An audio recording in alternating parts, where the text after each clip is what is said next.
Hey, what's going on? My name is Grace and welcome to my God of War Ragnarok review. Now, as I've played the game, I've written down notes and I've got my notes here, so if you see me looking down, that is why. So we're just going to go through the notes as I've written them. First of all, I give the game about 7, 8 out of 10. There was a lot of walking bits that kind of bored me. And I just tried to speedrun this game. I got this game on a Wednesday and I just spent it today on a Sunday. It's like 11 o'clock. So probably not the quickest run through of this game, but I did my best. Okay, so first things first, I do not like how they killed Fenrir in like the first 5 seconds of the game. Wolves are my favorite animal. That's why I call you guys a little fandom, because wolves are a pack and all that. Next up is Kratos looks tiny. Like, I know Thor is a giant, but he looks so tiny. He looks like Atreus to Kratos' size. So Atreus looks tiny. Leviathan versus Mjolnir was very, like, they were kind of fighting on the table when they both put them on the table. If you haven't seen the game, recommended. Definitely spoilers. The fight was pretty awesome. I like how when they combined, they made a frozen lightning, and that stayed out through the entire game. Never make a deal with Odin or a god. Throughout this entire game, I felt like for some reason that we would suddenly get choices, and I was like, I was preparing to say no, and so I was answering. I missed when Atreus was on the back, because he always now goes first either up the wall or through the holes. Actually, everyone does. You can tell if it's just Kratos, you can tell it's kind of waiting for someone to walk in front of him. Mimir is hilarious as ever. I'll keep the change, you bastard. I like that one. What else did he say? That was the main one that I was thinking. I liked the old interface better. This one was very confusing. Now, if you haven't seen the end of the game or haven't seen any spoilers, I'll just... So, fake Tyr is a wuss.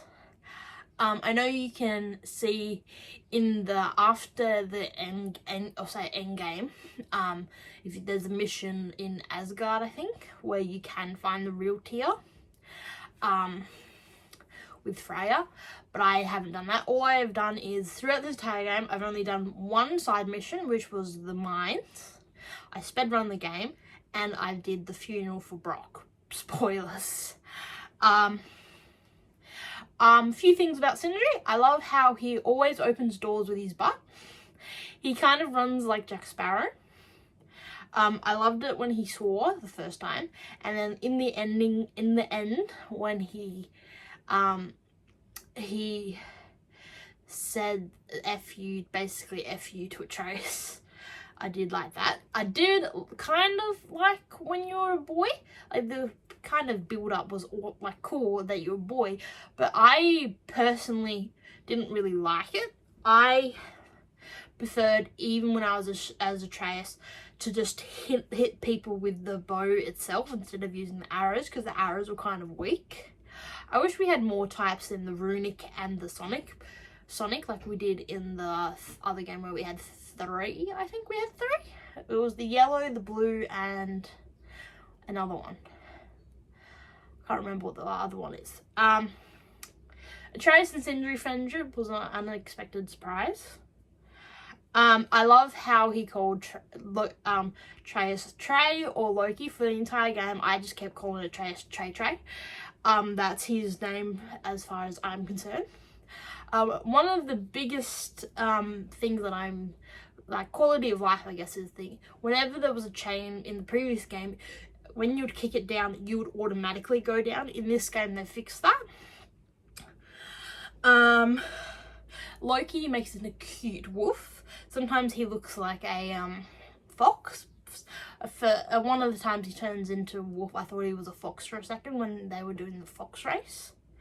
I'm in love that is his power, that he turns into a wolf. Trey's got a girlfriend, and Yala is a good girl. I've got 2 pages, well, technically 1 page, but next up is something that I didn't expect, but Trey is a simp. He giving the flowers. He's got 2 possible girlfriends, Angrboda, I think that's how you say it, and Thrud. I think so. In the mythologies, I think Angrboda fathers the children, but in this one, Jotunmander, the big snake, and Fenrir aren't actually blood related. So Fenrir comes from Garm. Garm becomes Fenrir, and Jotunmander is the snake that you make with the giant soul. With the fight with the giant in Jotunheim, can't she, if you haven't seen it, I recommend you do, otherwise most of this review does not make sense. We break the cauldron, and I'm just thinking, can't she make another cauldron? I like how other people are sidekicks in this game, so Brock, Sindri, Freya. Kratos is very in tune with his emotions this one. He tried to make Brock feel better with the, when you get the spear, which I'll talk about the spear in a second, because I said, Papa's got a new weapon. And during that segment, Brock is on Kratos' back, and Brock says, boy style, which is pretty funny. Fenrir's a good boy. The toughest boss was Heimdall and Garm in Garm phase 1, in my opinion. Because I was trying to speed run the game, I did turn it on to easy mode. I was playing the game in balance for Heimdall because I just couldn't beat him. And every time you died and he had this much health, you'd go back to like that much health when that much health is his full health. So it kind of pissed me off. Father bonding, that is, I enjoyed any father bonding they had, especially in Helheim when they said, like, if we're not with one another, just a voice in the head. Kratos is giving away hands on the shoulders to everyone. And, like, do you know how that took us, what, 20 hours in the first game just for him to put that on Atreus? Brock obviously sadly died to Odin, fake tear. I actually saw a spoiler because I was looking up how long I had left in the game, and I saw a spoiler, but it still hurt. I thought he was going to die earlier on when he got like stabbed in the gut. I do like how they did a flashback kind of hunting to the first scene in the first game where they're hunting a deer or a boar, and that, I do like that. I did have a few glitches where the button prompts were appearing. So like during the fight with the 2 Valkyries, I had a button prompt the entire fight. All it had to take was a reset. I had goosebumps when Kratos finally blew the Ragnarok horn and all the doors just started to pop open. Well, not open, started to glow.